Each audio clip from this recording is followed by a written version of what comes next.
प्रणाम नमस्कार। हम पवन पांडे सबके गोड़ छुके गोड़ आता नहीं। और नया साल के पहला वीडियो हो ये हमारा ऑफिस से, चूँकि नया साल में हम थोड़ा सा बाहर रही पटना से और आज ऑफिस में आज बनता है वीडियो प्यारा सा बनाता है के बीच में।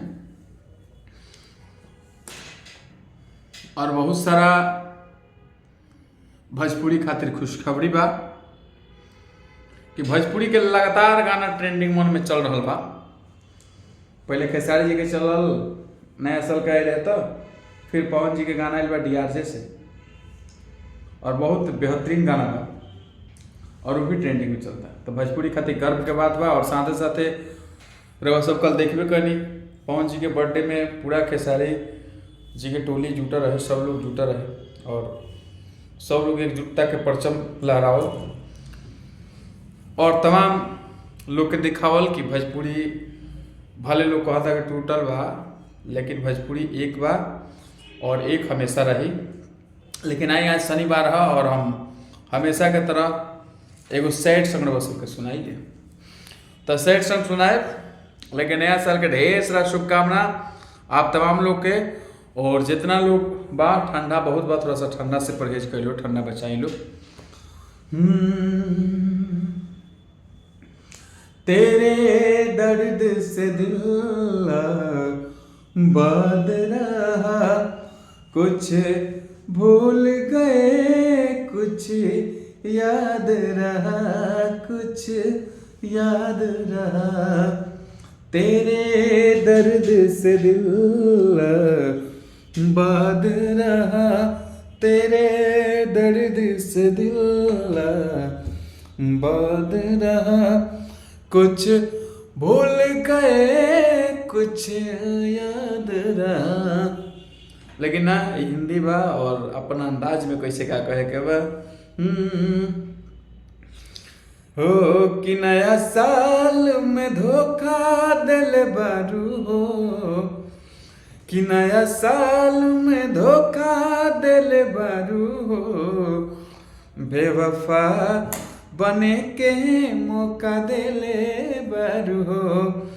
नया साल में धोखा दिल बारू हो,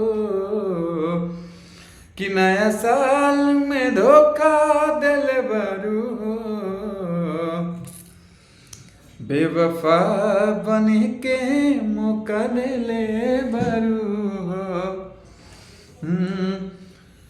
दिल तू तोड़लू मुहवा तू मोड़लू हो, हर गैर से नाता जाके जान तू जोड़लू, कि गैर से नाता जाके जान तू जोड़लू। हो तो हो दिल तोड़ के टूटा धोखा देले बरू, बेवफा हो के मौका देले बरू। प्रणाम नमस्कार। और रोज सब खुश रही, मस्त रही, स्वस्थ रही। और ये हमारा नया साल के वीडियो बात तो सब थोड़ा सा फॉलो करी, लाइक करी, सब्सक्राइब करी और व्यूज बढ़ाई। असही प्यार दुलार आशीर्वाद अपना पवन पर बनौले रही, अपना पवन पांडे पर बनौले रही और तमाम भोजपुरी के चाहे वाला लोग के बनौले रही। तो ऐसे चलते चलते एगो हिंदी गाना रोज सबके बीच में। तुमने मेरी जिंदगी खराब की है, तुम्हारे लिए ही मैंने शराब पी है। तुमने मेरी जिंदगी खराब की है, तुमने मेरी जिंदगी खराब की है। जितना लोग नया साल में अपन नया सोच के साथ नया चीज करे के चाहता वो सबके हार्दिक शुभकामना बा। और माता रानी से प्रार्थना बा कि जौन लोग सब 2023 में हासिल ना करी वो 2024 में हासिल करी।